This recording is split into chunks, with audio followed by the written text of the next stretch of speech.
La formation, elle s'adresse à tous les musiciens et musiciennes qui composent de la musique, qui font de la création sonore, qui improvisent, qui arrangent, qui interprètent de la musique et qui manipulent l'harmonie d'une manière ou d'une autre, et qui ont envie d'acquérir des nouvelles compétences dans le domaine de l'harmonie.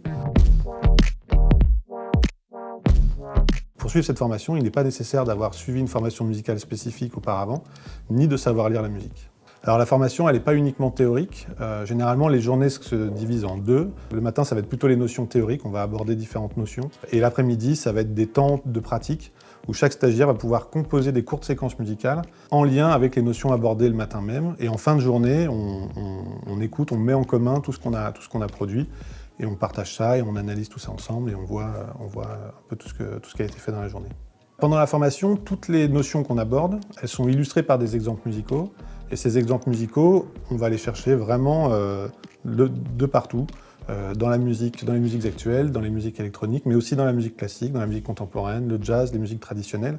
Et ce qui est aussi important pour moi, c'est qu'on aille chercher des exemples dans les compositions que fournissent les stagiaires eux-mêmes, et aussi qu'eux puissent apporter des exemples musicaux qui sont des exemples issus de leur pratique, de leur esthétique musicale, et qu'on puisse ensemble les analyser.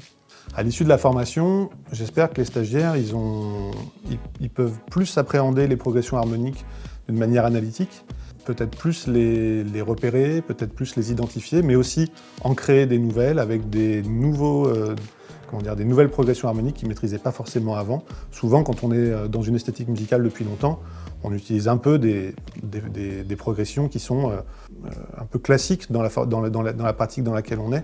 Là, j'espère que du coup, que les stagiaires puissent aborder des nouvelles progressions qui seront peut-être plus riches, ou en tout cas nouvelles, ou en tout cas qui pourront élargir un peu leur palette en fonction de ça.